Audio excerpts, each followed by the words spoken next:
बड़ी खबर से शुरुआत करते हैं। बेल्जियम में मेहुल चोकसी गिरफ्तार कर लिया गया है। भारत की अपील पर मेहुल चोकसी को गिरफ्तार किया गया है। पीएनबी घोटाले का आरोपी है मेहुल। और आपको यह भी बता दें कि देखिए, भारत में इसकी संपत्तियां हालांकि जब्त की जा चुकी हैं। कभी कभी वीडियो कॉन्फ्रेंसिंग के जरिए इसकी पेशी होती है और 2018 में देखिए इसने भारत छोड़ दिया था। हालांकि पहले इसने 2017 में ही एंटीगा बारबुडा की नागरिकता इसने भारत छोड़ने से पहले ले ली थी और बार बार सेहत का हवाला देकर ही ये भारत में पेशी पर आने से इनकार करता रहा है। और अभी भी अगर आप देखेंगे तो लगातार इसकी संपत्तियों पर कार्रवाई का सिलसिला चल रहा है। हालांकि इससे पहले एंटीगुआ से डोमिनिका ये पहुंचा, 51 दिन तक जेल में रहा था। 2021 में मई में एंटीगा से पड़ोसी देश डोमिनिका पहुंच गया था। यहां पर इसे अरेस्ट भी किया गया। सीबीआई की एक टीम उसका प्रत्यार्पण कराने के लिए डोमिनिका पहुंची, लेकिन इसके पहले ब्रिटिश क्वीन की प्रीवी काउंसिल से इसे राहत मिल गई थी। फिर बाद में इसे एंटीगा के हवाले कर दिया गया। हालांकि अभी चूंकि गिरफ्तारी हो चुकी है, इससे पहले बेल्जियम की तरफ से कुछ दिन पहले इस बात की जानकारी दी गई थी कि ये बेल्जियम में है और अब यहां पर इसे अरेस्ट कर लिया गया है। हालांकि बेल्जियम के विदेश मंत्रालय की तरफ से एक ऑफिशियल स्टेटमेंट इससे पहले जारी किया गया था, जिसमें बताया गया था कि हम मामले की अहमियत को समझते हैं। हालांकि अब बेल्जियम का क्या रुख रहता है इसके प्रति? क्या अब इसे जल्दी भारत लाया जाएगा? ये तमाम ऐसे सवाल हैं जो अभी इस वक्त जिनके जवाब मिलना बाकी है। हालांकि हाल ही में इसे गिरफ्तार कर लिया गया है। 13,500 करोड़ रुपए का लोन फ्रॉड किया था इसने और गिरफ्तारी से बचने के लिए ही ये भारत से भागकर बेल्जियम पहुंच गया था और अब इसे यहां पर सीबीआई की अपील के बाद गिरफ्तार कर लिया गया है। इसने पंजाब नेशनल बैंक से 13,500 करोड़ रुपए का फ्रॉड किया था और गिरफ्तारी ना हो इसी वजह से इसने 2018 में भारत छोड़ दिया था। यहां वो अपनी पत्नी प्रीति चोकसी के साथ एंटवर्प में रह रहा था और प्रीति के साथ बेल्जियम की नागरिकता इसने ले ली थी। हालांकि कई रिपोर्ट्स भी सामने आई हैं जिसमें चोकसी के पास बेल्जियम में एक यहां पर एफ रेजिडेंसी कार्ड है और वो इलाज के लिए एंटीगुआ से बेल्जियम आया है। इससे पहले हालांकि भारत छोड़ने से पहले 2017 में इसने एंटीगुआ की नागरिकता ले ली थी, फिर एंटीगुआ भी छोड़ दिया और उसके बाद अब ये बेल्जियम पहुंचा था। यहां पर इसे अरेस्ट कर लिया गया है। हालांकि बेल्जियम पुलिस ने मुंबई की कोर्ट के वारंट का हवाला दिया और बेल्जियम की पुलिस ने चोकसी को गिरफ्तार करते समय यहां पर देखिए उसके खिलाफ जारी किए गए 2 अरेस्ट वारंट का हवाला दिया गया। यहां पर देखिए बेल्जियम की पुलिस की तरफ से रिपोर्ट में कहा गया कि ये वारंट 23 मई 2018 और 15 जून 2021 को जारी किए गए थे। हालांकि ये भी कहा जा रहा है कि चोकसी खराब स्वास्थ्य और अन्य कारणों का हवाला देते हुए जमानत और तत्काल रिहाई की मांग भी कर सकता है। हालांकि 13,500 करोड़ का घोटाला इसने किया है। मुकदमे इस पर लगातार चल रहे हैं।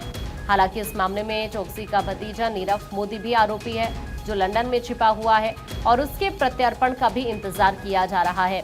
अब क्योंकि सवाल यही उठ रहा है कि अब बेल्जियम का अगला स्टेप क्या होता है।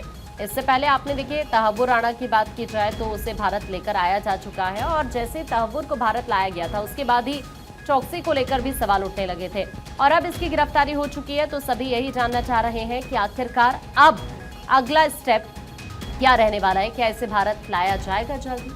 हालांकि दोनों मामले बिल्कुल अलग हैं।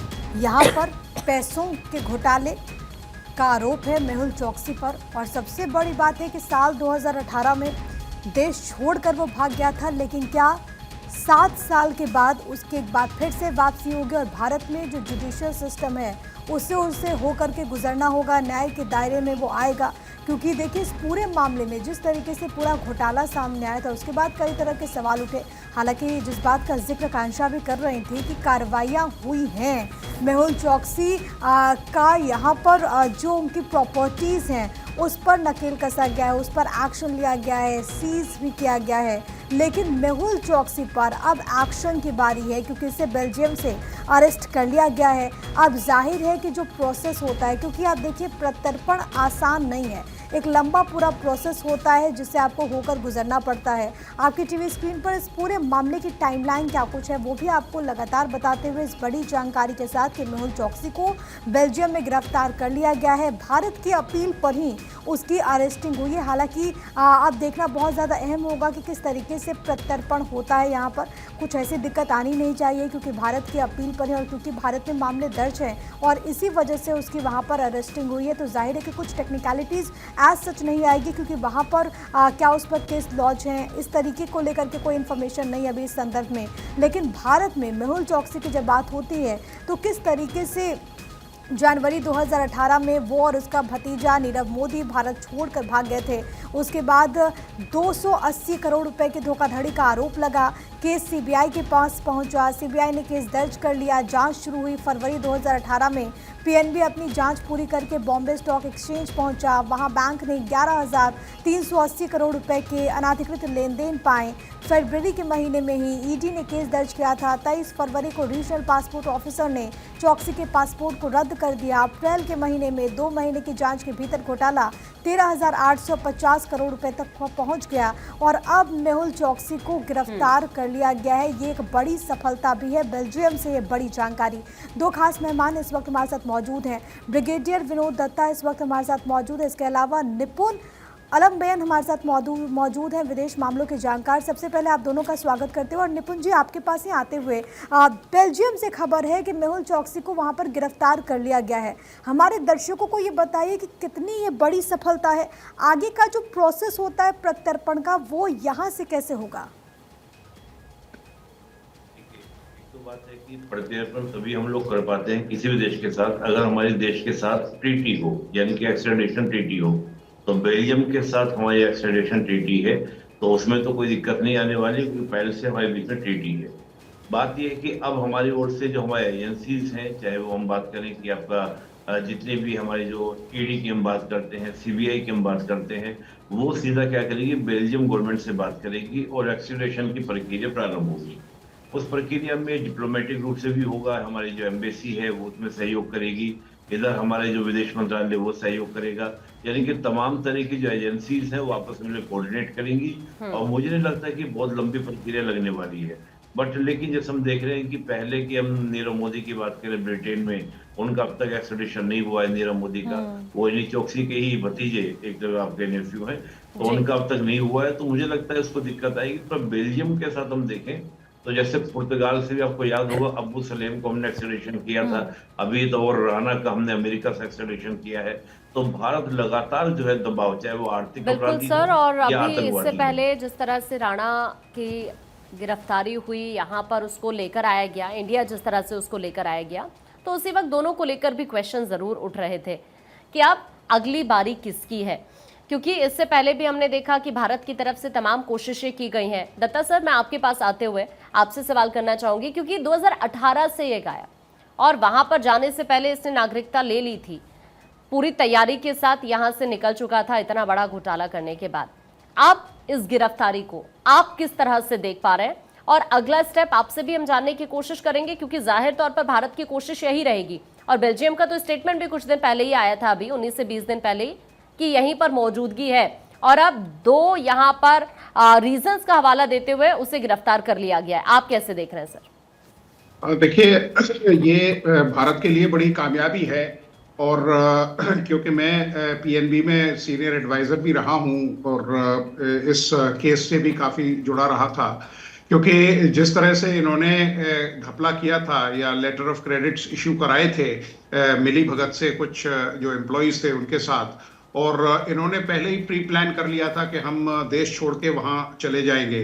और कई देश इस तरह के हैं जो पैसे लेके वहाँ नागरिकता देते हैं, क्योंकि वहाँ ये एक तरह का सोर्स ऑफ रेवेन्यू है उस सरकार के लिए। लेकिन भारत की इस पहल को काफ़ी अप्रिशिएट किया जा रहा है। देखिए, अभी तहव्वुर राणा को भी एक्स्ट्राडिट किया है, अबू सलेम को हम लाए थे, और अब इसको भी वहाँ धर लिया गया है।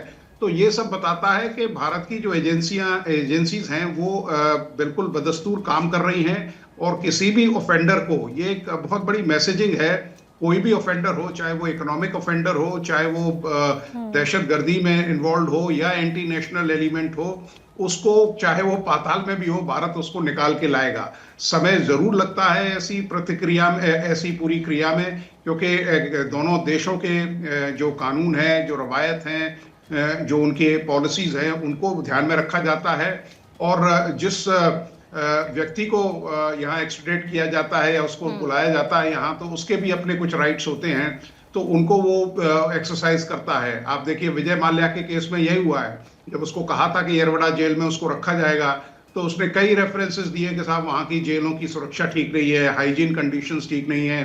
हालांकि उसके लिए एक अलग सेल बना दिया गया था जिसको थोड़ा सा इम्प्रूव भी किया था, लेकिन ये बहाने हैं। लेकिन मैं आपसे समझना चाहूंगी, और आपने जिस बात का जिक्र किया कि इससे एक मैसेज भी जाता है, तहव्वुर राणा का मामला हो या फिर मेहुल चौकसी का मामला, ऑफेंडर आतंकवाद को लेकर के भी जिस तरीके से गिरफ्तारी होती है और उसके बाद भारत का प्रत्यर्पण और सफलता के साथ तहव्वुर राणा को लाया गया।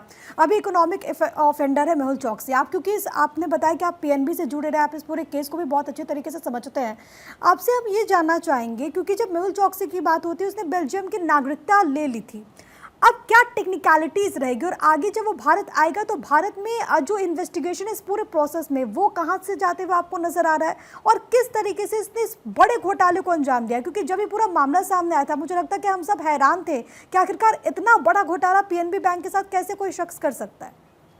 हाँ देखिए, इसकी जो शुरुआत थी वो लेटर ऑफ क्रेडिट से इशू हुई थी और इसमें चीफ मैनेजर इन्वॉल्व थे। उन्होंने ये इस बात को बताया भी अपने हायर एडमिनिस्ट्रेशन को बैंक के कि साहब इसमें मुझे कुछ सही चीज़ दिखाई नहीं देती है। लेकिन अक्सर ये देखा जाता है कि जो विसल ब्लोअर्स होते हैं या जो लोग अपने इस तरह की आवाज़ उठाते हैं तो उनको बंद करते हैं, उनकी जो आवाज़ है उसको दबा दिया जाता है या उनके ऊपर काफ़ी मतलब उनको हैरास भी किया जाता है, और यही हुआ। लेकिन उन्होंने निरंतर इस मुद्दे को उठाया क्योंकि लेटर्स ऑफ क्रेडिट उनके पास इतना पैसा नहीं था, लेकिन फिर भी वो इशू किए गए और बाहर की बैंकों से, बाहर की जो ब्रांचेस थी वहां से उनका पैसा रिलीज किया गया। इन्होंने अपनी सोची हुई रणनीति के हिसाब से इन्होंने ऑलरेडी कर दिया था और अपना काफी पैसा बाहर भी कर दिया था। लेकिन इन्वेस्टिगेशन कराए गए और इनकी जितनी भी प्रॉपर्टीज थी उसको यहाँ कॉन्फिस्केट किया और जब्त किया और उनको नीलाम भी किया। और क्योंकि मिनिस्ट्री ऑफ कॉमर्स ने भी इस पे काफी इसका संज्ञान लिया, तो इन सब चीजों को देखते हुए इन्वेस्टिगेशंस ऑलरेडी हो चुके हैं। अब तो केवल जो एविडेंस है उसको कॉरबोरेट किया जाएगा और इनको मतलब सजा सुनाई जाएगी। तो भारत की जो एजेंसीज है वो इस पे ऑलरेडी काम करती रहती हैं, एविडेंस इकट्ठा हो रखा है, उसको समराइज किया गया है और अब केवल इसके ऊपर ट्रायल होना है। जैसे ही ये भारत पहुंचेगा तो इसकी ट्रायल शुरू हो जाएगी और जो भी लीगल प्रतिक्रिया है या जो लीगल एक्शंस हैं वो इसके खिलाफ लिए जाएंगे। बिल्कुल निपुण सर, आप इससे अब मैं ये जानना चाहूंगी, क्योंकि आप देखिए जिस तरीके से हम तहव्वुर राणा की बात करें, अब हम मेहुल चौकसी की बात करें, तमाम ऐसे लोग हैं जिन पर हिंदुस्तान का शिकंजा रहा है और बहुत लंबी कोशिश की गई कि इनको हिंदुस्तान वापस लाया जा सके ताकि जो गुनाह इन्होंने किया उसकी सजा इनको मिले। अब ऐसे में आप इसे कैसे देखते हैं कि जो हिंदुस्तान की छवि है अंतर्राष्ट्रीय पटल पर वो बदली है, वर्ल्ड ऑर्डर की हम बात करें, और हिंदुस्तान एक लीडर के तौर पर आगे निकला है और इसी वजह से जो कोशिशें हिंदुस्तान की तरफ से की जा रही है ऐसे लोगों को वापस आने में एक बड़ी सफलता मिल रही है। बिल्कुल, देखिए प्रीति जी, मैं एक तो बात ये कहूंगा पहले तो प्रत्यर्पण संधि के बारे में जो हमारी है बेल्जियम के साथ में। 1909 में ब्रिटेन और बेल्जियम दोनों के साथ हमने 1909 में की थी, लेकिन आफ्टर द फ्रीडम 58 में इसको रिवाइज किया गया और 2016 में इसमें आर्थिक अपराध भी जोड़ दिया गया था, लेकिन 2016 से पहले नहीं था। अब आपने जो प्रश्न किया, निश्चित रूप से देखिए भारत की ये सॉफ्ट जिसको हम डिप्लोमेसी बोलते हैं और पूरे अंतर्राष्ट्रीय पटल में भारत को कहा जाता है कि भारत जो है एक स्मार्ट पावर की तरह व्यवहार कर रहा है। स्मार्ट पावर का मतलब है जो आपका हार्ड पावर और सॉफ्ट पावर दोनों नेचर को लेके चले। हम जब देखते हैं कि पाकिस्तान के अगेंस्ट हमारे जब एक्शंस होते हैं, सर्जिकल स्ट्राइक्स वगैरह होते हैं, तो ये हार्ड पावर का नेचर आपको देखने को मिलता है। सॉफ्ट पावर का प्रभाव ये है कि पूरी दुनिया में, चाहे तहव्वुर राणा की हम बात करें, उससे पहले अबू सलेम की हम बात करते हैं, बहुत सारे लगातार जो दबाव हम लोग पूरे विश्व के ऊपर चल रहा है। और आज भी आप देखें जिस प्रकार से आपका एक टैरिफ वॉर चल रहा है, अमेरिका किस प्रकार हमसे डील कर रहा है। अमेरिका आज कहता है कि हम इंडिया के साथ में आगे कोऑपरेशन करेंगे, सहयोग करेंगे और आतंकवाद के मुद्दे पर बिल्कुल भारत के साथ कंधे से कंधा मिलाकर हम काम करेंगे। तहव्वुर राणा के बाद अन्य जो हम बात करते हैं, हेडली की बात है, उसकी बात आपकी शुरू हो गई है कि उसको कैसे प्रत्यर्पण करवाया जा सकता है, उसके लिए भी चर्चा शुरू हो रही है। तो तो ये भारत की कहीं ना कहीं सॉफ्ट पावर, और देखिए जो बार बार अमेरिका बोलता भी आया बिल्कुल। है, और निपुण पूरी जी, दुनिया आज जब बोलती है अगर कि बात हाँ, हम करें जब तहव्वुर राणा भारत लौटता है तब ऐसे कई नाम सामने आए थे जब जो भारत के गुनाहगार थे और उसकी प्रत्यर्पण जरूरी थी। जिस तरह से हमने देखा कि तहव्वुर राणा के प्रत्यर्पण में काफी लंबा समय खिंच गया, तो क्या अब मेहुल चौकसी के भारत प्रत्यर्पण क्या जल्द हो पाएगा? कितना समय लग सकता है? भारत की तरफ से अब क्या स्टेप लिया जा सकता है? बेल्जियम में क्या पूरी प्रक्रिया हो सकती है? देखिए तंवर राणा में जो समय लगा उसका रीजन था प्रीति जी। रीजन क्या था कि तंवर राणा अमेरिका में ऑलरेडी सजा काट रहा था, और देखिए अमेरिका और भारत दोनों में रूल ऑफ लॉ को बहुत फॉलो किया जाता है। वो लगातार जब जब भारत ने 2019 से शुरू कर दी थी प्रत्यर्पण की प्रक्रिया, लगातार तंवर राणा क्या कर रहा था, वहां के तीन तीन जो जुडिशरी है, जो आपका डिस्ट्रिक्ट लेवल कह लीजिए, हमारे डिस्ट्रिक्ट लेवल मेट्रोपोलिटन होता है, फिर हाई कोर्ट होता है, फिर सुप्रीम कोर्ट, उसमें तीनों जगह पिटीशन लगाई थी कि मेरा प्रत्यर्पण न कराया जाए। उसका प्रेसिडेंट को उसने गुहार लगाई थी, लेकिन सबने उसकी खारिज की, तब जाकर उसका प्रत्यर्पण हुआ। बेल्जियम में उस तरह की प्रक्रिया नहीं है। देखिए बेल्जियम को अगर हम देखेंगे तो बेल्जियम जो है फेडरेशन का तो है, लेकिन वहां जुडिशरी में हमारी तरह का सिस्टम है, तो मुझे नहीं लगता कि वहां पे बहुत ज्यादा लेट होने वाला है। जी। अमेरिका का सिस्टम फेडरल है, और फेडरल एक में ये हाई चीज कोर्ट भी को है कि बहुत साल पावर है, सुप्रीम कोर्ट को 2021 बहुत में पावर है। इससे डोमिनिका से भी अरेस्ट किया गया था, अगर मैं गलत नहीं हूं तो वहां पर भी सीबीआई की टीम गई थी प्रत्यर्पण के लिए, लेकिन उस वक्त ब्रिटिश क्वीन की प्रीवी काउंसिल ने उसे राहत दी थी। बेल्जियम में तो ऐसा कोई सिचुएशन नहीं होगा निपुण जी?